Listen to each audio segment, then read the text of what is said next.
Good morning. I think we are live. All right. How Good are you morning. all? Good morning, Paige. Good morning. Good Just having a morning, little Liz. spaced out Yeah, moment there. I feel like I was Some more there coffee. myself not too long ago. I don't know. I stood out in the sand this morning to ground myself, but it was awfully Yeah. windy. It was very windy. It was very hard to stay stable. Let's see where we are with our moon cycle. Maybe there's something in the. So we're in the waxing crescent, and we are in Capricorn. And our new moon was just on Sunday. Hmm. Yes. So we're in the tail end energies of the new moon, which was a pretty powerful experience for us to have. Hmm. We had a lovely new moon gathering last week, It set some wonderful was. intentions, I and love those. yeah. So moving now into our we our 2 days. This is day three of our gratitude journey as well, which we are journeying on with some of you lovely participants, as well as many others from all of the different avenues that we co-create or create in. I know. What a gathering too. We just sent the message out to. So the ethers. Yeah. And you responded. So So grateful thank for you. that. Yeah. Yeah. So Paige, we are here today to discuss another beautiful goddess. Why don't you lead us in? Hmm. Benzai 10, shall we? I think we'll go with that pronunciation. It's interesting because when she chose us for this week, the the Japanese goddesses are completely foreign to me, and it's always interesting to do a little research on any of these. Mm, And our Goddess Power Oracle book describes her as all about beauty. mm, And we were talking before we hopped on the this Zoom about how we were thinking of our honoring our body as our temple and the beauty that mm, resides in within, and how do we nurture that and honor that and all that sort of thing. And then I'm looking up the myth and the lore and all of that about Benzai 10. And it's interesting because she evolved from the Hindu goddess Saraswati. As the mm. Indian Hindu influence came into Japanese Buddhism, then Benzei Ten came to represent the Saraswati. And as we know, Saraswati is more of a, well, we consider her the goddess of mastery out of Mm. music and the arts and knowledge. Uh, the thing that interested me both was that they're Saraswati and Benzei Ten are water goddesses, and they're often depicted as floating down the river and Mm. stopping at certain places, and that there are a lot of places that are where there are shrines and things to Benzai Ten that Mhm. uh, are interesting and very popular. There's one that where apparently couples go and they, it's kind of like in France where that there's that one fence where you put the lock and Mhm. profess your love forever and all that. There's a similar place there where people put pink messages and things and uh, to lock in their love for one another, which is Yeah. kind of interesting. So, these goddesses are really fascinating because they represent so many different things. And that's what's great about when you invoke these particular goddesses, what happens to come up for you. And You're but right. I think today, what resonates with you and I today is that inner temple, that Mm. beauty, that how are we thinking about ourselves and honoring ourselves, and maybe As in sacred not beings. Yeah. such, yeah, maybe not in such a nice way, and Mm-hmm. Maybe we're talking down to ourselves or just focusing on that one Mm-hmm. aspect that, oh, I just really, my nose was smaller, whatever, my hair was less curly, whatever it is, how to, um, is that really the beauty that we want to focus on? Right. And last night I wanted to post something about Benzai 10 and that aspect of beauty. And I was reading about self esteem and are you Mm. making yourself feel small and insignificant? And I was really stuck. And then I thought, okay, how would I handle affirmations? Came just, it was like, duh, but let's make a list of affirmations. And uh, some people will say, well, affirmations are like, well, how can you do an affirmation if you don't really feel it and you say it? Does it honestly, That's the words have power of power. affirmations. Uh-huh.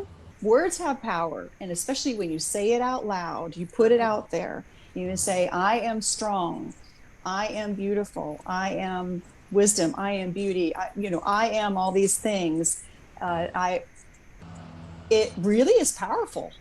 And I challenge anybody who's feeling kind of low and thinking not too well of themselves to sit down and say a few of these statements and not feel better about themselves. I think, I don't know, it's powerful for me. Yeah. Well, and as I was reading her alignment message and preparing our message for her, which was a day late because Monday just got away from me. What's a But day? yeah, but at any rate, as I was reviewing it yesterday morning to compile my thoughts and how I wanted to share her message with our group, I was really taken with the concept of, and I say this a lot in the work that I do and with clients and such, that um, we are sacred space. This physical manifestation of who we are. This is sacred space, and when we treat it in a way that is not honoring that, that's where we want to put our energies to raise our vibration, to shift our way of being. Um, this particular message for me really hit home because this has been kind of the lifelong journey of finding my unconditional love for myself. Yes, beautiful.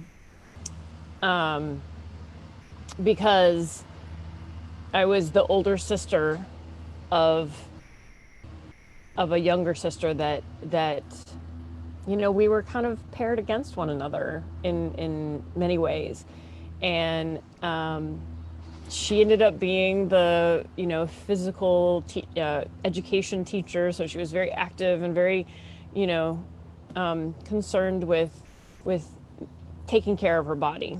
Whereas for me, the vice that I ended up leaning into for avoidance of how I was feeling was food. So food and I have had to recreate our relationship with one another over and over and over again over the years. And when I find myself feeling like I'm feeling dense and drowning a little bit, it's food is what I turn to. And so every time I turn there, I have to observe, okay, what's going on? What are you not taking care of for yourself? Mm-hmm. Yeah. So um, the message of beauty and honoring your beauty exactly as it is, because this is the form that we were gifted. Mm-hmm. Mm-hmm. So I believe that our message of beauty is not necessarily that egotistical, like, okay, I have to wear all the makeup and have the perfect hair and have the perfect outfit and, keeping up with the Joneses kind of thing. Mm-hmm. It's really more about remembering that I am divine and that I was gifted this house to experience this life in, And so nurturing that house is very important to my journey. Mm-hmm. So Mm-hmm. my invitation here is what can I do to honor this sacred space more? And maybe Mm-hmm. that's an exploration for you to have within yourself. How can you honor your sacred house more? Absolutely. Absolutely. I once heard a woman talking about her and invoking her goddess nature and how and I love rituals. Rituals are really fabulous way to honor certain things. And she has this ritual goddess bath she would do almost every day where I mean Mm. she's like, I put out the candle, I go out, I just, wash my body. I just do, I just treat myself like I am, the goddess that I am. And Yeah. and she said I do that. And I that was her ritual. I love that. And it really helped her in honoring that Mm-hmm. part of her. Uh, it just kind of popped into my mind always when we were talking. These random thoughts Yeah. come into my mind. Uh, and then I think in the message with Bonsai 10, it was looking at the beauty around us and the beauty of recognizing what's beautiful everywhere helps you honor the beauty that's within you. Yes. And uh, it's sometimes it's easier said than done. Uh, Mm-hmm. I don't. I have to admit, I don't always wake up. Oh It's a yeah. beautiful world. However, when I do step out into that beautiful world, there is something, even on the worst day, that I can see Yeah. is beautiful. I'm Well, just I kind of mean, all over the place with this, yeah. but But I think that kind of going back to your tool yesterday of affirmations, it's the same thing as a daily ritual. Affirmations can be utilized as part of a daily ritual mm-hmm, to help you reframe your brain, right? Because our thought forms go to a specific way of thinking. mm-hmm, And I was just having this conversation with a beautiful soul yesterday that I worked with many years ago, and we had an opportunity to chat yesterday, and it's about it's about honoring your need mm-hmm, and finding out what it is that you need, and we if we want to change the way that we treat ourselves or think about ourselves, it's not going to change with the same way of doing things. So that point where we are able to access an opportunity for transformation is when we get really freaking uncomfortable. When mm-hmm. we put ourselves in situations, and I'm not talking about dangerous situations, uncomfortable. I'm talking about, okay, I'm going to do something new that doesn't necessarily feel easy for me to do, but I hear good things about it, so I'm going to try. And Mm-hmm. just opening yourself up to exploring new ways to nurture your being and to feed your soul, right? So Mm-hmm. maybe the invitation here that Benzai Ten is offering us is, what's one ritual that you could incorporate in this week to start honoring your sacred space more? I like that. So maybe it's writing an affirmation every day. Maybe it is starting some kind of ritualistic practice, either as you get up or as you go to bed, or maybe at lunchtime. I don't know. It's about finding what your heart is asking of you to invite this beautiful goddess into your life. And I would imagine that as women, at least all of the women that I've had the beautiful honor and gift over the last few years to really begin to commune with and work with, I think that we've all talked about this, that we live in a time where we feel like we have to do it all. We have to take it all on. We have to carry all the weight. And that is a belief structure that I have been shedding over the last couple of years, is believing I have to do it all.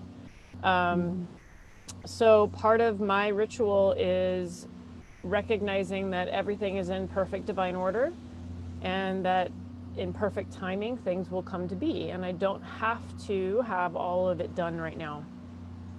I can take one step at a time. So evaluate what that one step is for you, goddesses.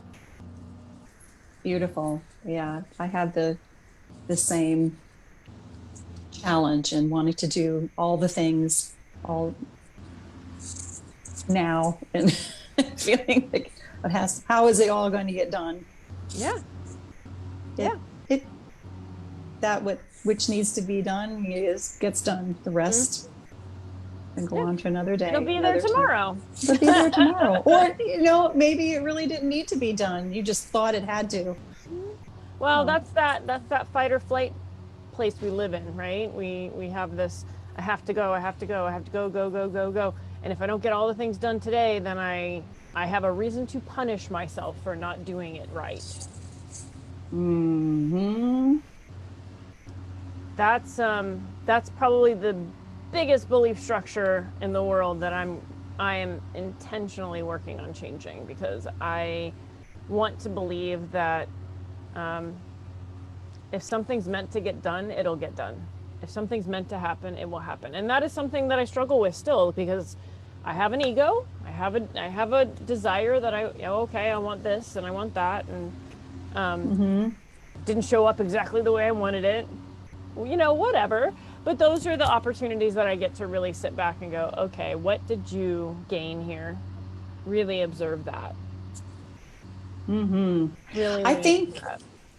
I think many of us goddesses, that's probably one of our biggest challenges, is that wanting to get it all done and perfect or what have you. And then that in the relationship with food.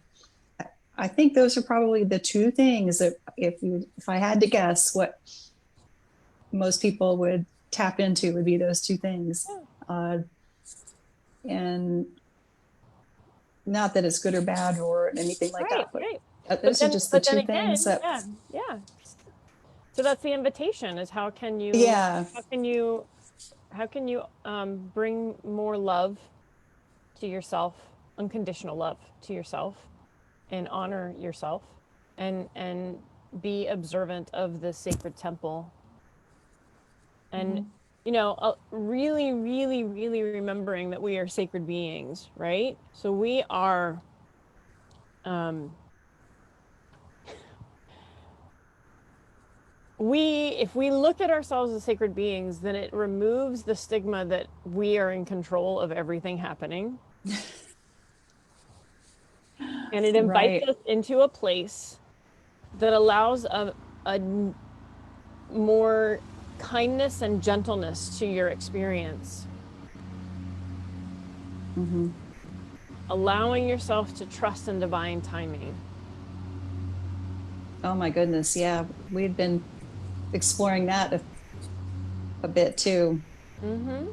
all in divine timing. Yep. And Surrender to yeah, that. exactly. And it's hard because we want to push it forward. We want it to happen now, but that's not how that energy works. If we really trust and settle back into those spaces and call in the energies that we need to help us wherever we're finding ourselves pushing forward, right? So we call Mm-hmm. in this goddess and say, help me slow down and see the beauty of this moment. Help me invite myself into taking the appropriate steps that are going to lead me in the direction of my divine highest good. You got it. That's it. My divine highest good. Because Mm. just because we want something doesn't mean that it's right for us. Doesn't mean that it's aligned to us. Doesn't mean that it's going to produce this image we have of it. Mm-hmm. So there's a great deal of abundance that is experienced when we can see the beauty in the moment. We can see the beauty of the experiences we are having. Mm-hmm. And we have really beautiful, easy experiences, and then we have experiences that are hard. But there is beauty even in those, even if you can't see it in the moment. Once you have some time and separation, you can begin to find gratitude for the gifts of your life, of your whole life. Exactly. What a beautiful, and that just makes my heart sing to think that we can just elevate ourselves and in turn elevate others, Yeah. elevate those around us, and all of Raise that, the and vibration. raise the Whoop, whoop. vibration. Yeah. Yes, Goddess. Oh, Oh my God. well, what do we have coming up here? Let's see. I believe that our next sessions are in December. So we'll be working with Right. Goddess Kali for the Goddess Journey, December the 11th, whatever I that think so. Friday, I think. Yeah. And then the following Wednesday, we'll have our new moon gathering for December. And that, I mean, that's coming up. I mean, time, speaking of time, it's really moving fast now. Yes. So before we know it. But yeah, Kali, I'm really interested in exploring Mm-hmm. her energy And those for of that. you that are working with Morrigan, we're really would love to hear how you're working with her this month. Mm-hmm. Mm-hmm. Thank you, Shannon, for all of Oh, your messages. oh, hi, We're taking those Shannon. good vibrations too, honey. Stay high vibe. Say hi, vibing. All right, goddesses. Well, we will be seeing you next week. Next week is Thanksgiving, but we will still share a goddess chat on Wednesday. And Mm-hmm. um, we look forward to all of the beautiful, magical things that are coming for our lives every day. And Mm. if you find yourself exploring ways you can invite that honoring, that ritual, that beautiful connection with this house, please share. We'd love to hear back what you're experiencing. So with Mm. that, blessed be. Blessed be. Have a Yes, beautiful Goddess. day. Bye.